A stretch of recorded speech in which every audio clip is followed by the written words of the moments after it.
Over the weekend, something ugly happened in a beautiful part of Idaho. A group of 31 men gathered in the town of Coeur dressed for battle. The police chief said they are members of a hate group called Patriot Front. They were apparently there to confront or disrupt the Pride event taking place Saturday afternoon. Police got a tip from an alert citizen who saw the men climbing into the back of a U-Haul truck. The men all face a misdemeanor charge of conspiracy to riot and are all out on bond now. Today, the town's mayor thanked the police chief for his department's quick response to the citizen tip and rejected any thoughts of returning to northern Idaho's racist past. It's important because Coeur d'Alene has experienced that before. We're not going back to the days of the Aryan nations. We are past that, and we will do everything we can to make sure that we continue to stay past those kinds of problems. If you were around in those days, or if you recall, with the help of a lot of citizens in this community and the Southern Poverty Law Center and other groups, we were able to completely rid ourselves of that group and the kind of awful culture that they were trying to present to our community. We are a culture of love, of kindness, and we will continue to be. He's referring to the Aryan Nations, a racist group that included neo-Nazis, skinheads, Klansmen, and others, according to the Southern Poverty Law Center. In the 1980s and 90s, many would gather at the group's Hayden, Idaho compound for an annual meeting. It's just 19 miles north of Coeur d'Alene. Its founder was a man named Richard Butler. He died in 2004 at the age of 86. The Southern Poverty Law Center had earlier sued Butler and bankrupted both him and his center in the year 2000. That was after his compound guards attacked a woman and her son whose car simply backfired as they drove past the compound. As the movement broke up, many members went on to form their own groups or join others. Spokane anchorman Mark Hanrahan said reaction today to Saturday's incident in town is somewhat mixed. I'd like to say a lot of folks are kind of surprised, but at the same time, maybe not surprised, just kind of given the history of North Idaho. Today, Coeur d'Alene's police chief said his office is also getting a variety of reactions to the arrest of those 31 in the back of the U-Haul.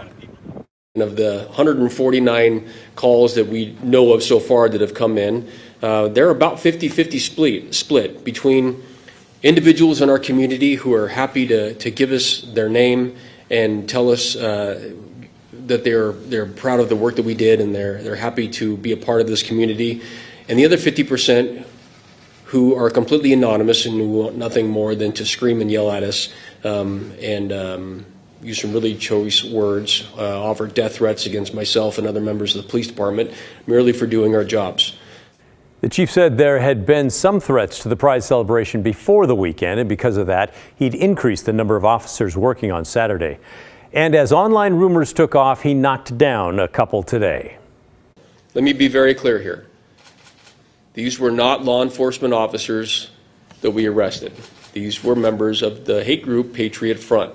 These were not Antifa in disguise, nor were they FBI members in disguise. I had a chance to talk with Billy Williams today. He's the former U.S. Attorney for Oregon and oversaw the Malheur refuge situation in southeast Oregon when far-right extremists seized that in 2016. This is where we're at in this country right now, right? In so many different ways. The extremists across the spectrum, don't seem to be,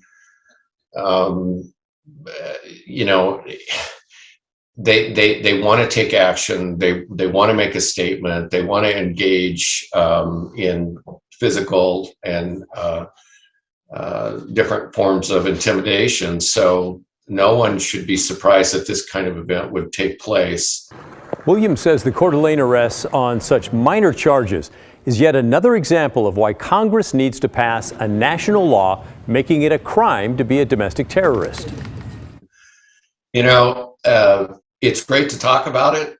It's great to study it, but you need to actually do something instead of just talking about it. And, states are looking at their own, what they have on their books or they don't have on their books. And so again, it's It's just where we're at. But it also, Unfortunately.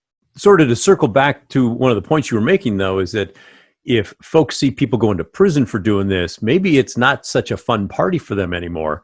And with the absence of that, it seems like it's almost an encouragement. You see people do this, they might get a misdemeanor, it's no big deal. Everybody goes about their lives and talks about what a great time it was. Right.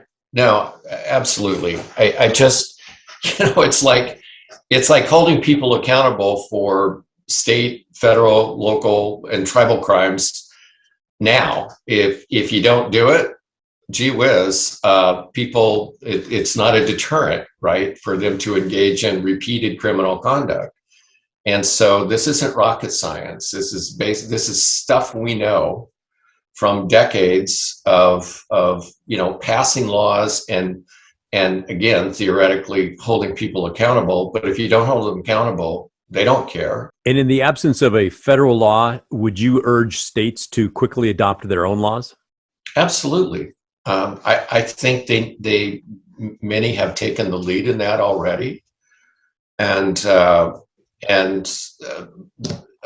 just absolutely, it's like, how much longer does this kind of nonsense go on before something is done to actually enable law enforcement to do something about it and to keep people safe?